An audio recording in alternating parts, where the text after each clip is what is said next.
नमस्कार, मी विशाल परदेशी. आपण बघताय राज्याचं नंबर 1 मराठी न्यूज चॅनल, सलग 9वा आठवडा number 1 news channel news 18 Lokmat. चला जाणून घेणार आहोत होळी संदर्भातल्या रंगारंग घडामोडी. पण त्यापूर्वी इतरही महत्त्वाच्या बातम्या.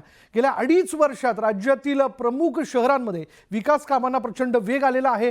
नगर विकास विभागाने त्यासाठी पुरेसा निधी उपलब्ध करून दिला होता, पण या निधीला आता अर्थसंकल्पात कात्री लावण्यात आली आहे. त्यामुळे सध्या सुरू असलेल्या विकास कामांची निधी अभावी खरडपट्टी होणार आहे. तसंच शहरांमधील पायाभूत विकासाची नवी कामं हाती घेणं ही शक्य होणार नाही. त्यामुळे राज्यातील नगर विकासाला एक प्रकारे खीळ बसणार आहे. अर्थसंकल्पात आपल्या पक्षाकडे असलेल्या खात्यांवर अन्याय होतोय अशी शिवसेनेच्या आमदारांची तक्रार असून लवकरच उपमुख्यमंत्री एकनाथ शिंदे यांची भेट घेऊन आमदार आपली नाराजी व्यक्त करणार असल्याची माहिती वरिष्ठ सूत्रांनी दिली.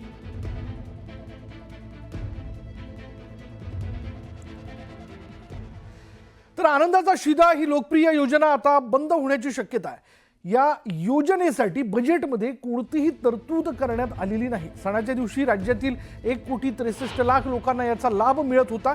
राज्यातील तिजोरीमध्ये असलेल्या खडखडाटामुळे ही योजना बंद करण्यात आल्याची चर्चा आहे. एकनाथ शिंदे मुख्यमंत्री असताना आनंदाचा शिधा ही योजना लागू करण्यात आली होती.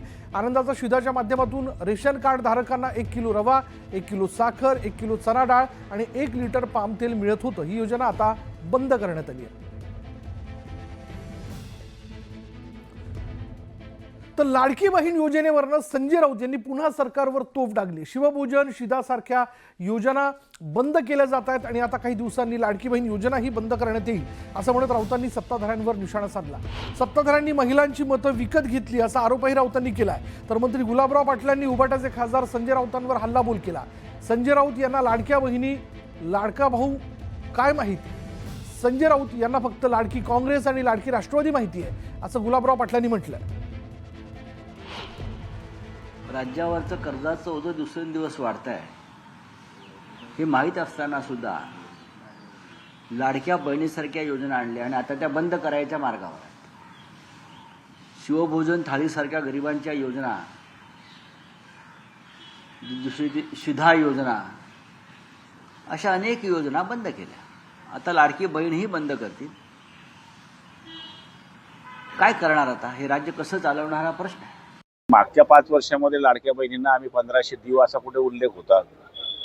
असा काही उल्लेख नव्हता. पण शिंदे साहेबांनी 1500 रुपये लाडक्या बहिणींना डिक्लेअर केले आणि दोघं उपमुख्यमंत्री आणि सरकारने ते मान्य केले. आता यावेळेस 1500 जरी देत असले तर पुढच्या काळामध्ये 2100 देण्याचा विचार हा सरकारचा पक्का आहे. पण शेवटी बँक बॅलन्स वगैरे सगळ्या गोष्टी जसं संसारामध्ये बघतो आपण, तसं सरकारचंही बॅलन्स बघावं लागते ना. ते बघून सरकार वेळ येईल तेव्हा बरोबर करेल. पुढे पाहूयात. शक्तीपीठ महामार्गाबाबत विरोधक आक्रमक झालेले आहेत. शक्तीपीठ महामार्गाविरोधात आझाद मैदानावर विरोधकांकडून मोर्चा घेण्यात आला आणि या मोर्चात राष्ट्रवादी काँग्रेस शरद पवार पक्षाचे आमदार जयंत पाटील यांनी आपली भूमिका मांडली. यावेळी राजू शेट्टींच्या संदर्भात त्यांनी केलेल्या एका वक्तव्याने अनेकांच्या भुवया उंचावल्यात.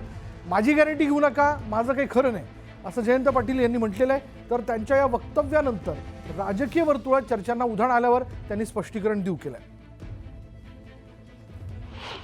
माझी गॅरंटी घेऊ नका, माझं काही खरं नाही. कारण काय, तुम्हाला माझ्या मनात शंका असल्या, माझ्याबद्दल शंका असल्यामुळे तुम्हाला हमी देणंही जरा धोक्याचं आहे. तर त्यांचा कदाचित आमच्यावर विश्वास नसेल म्हणून ते आमच्या बाजूने उभे राहिले नसतील. त्यामुळे मी त्यांना म्हटलं की माझ्यावर काही विश्वास ठेवू नका, माझं काही खरं नाही. तर त्यांचंच ते काही काळापूर्वी म्हणणं होतं. त्यामुळे त्याचा अर्थ इकडे पक्षात जाणार का तिकडे पक्षात जाणार असा काढण्याची काही आवश्यकता नाहीये. मी आता भाषण करणंही चोरीचं झालेलं आहे.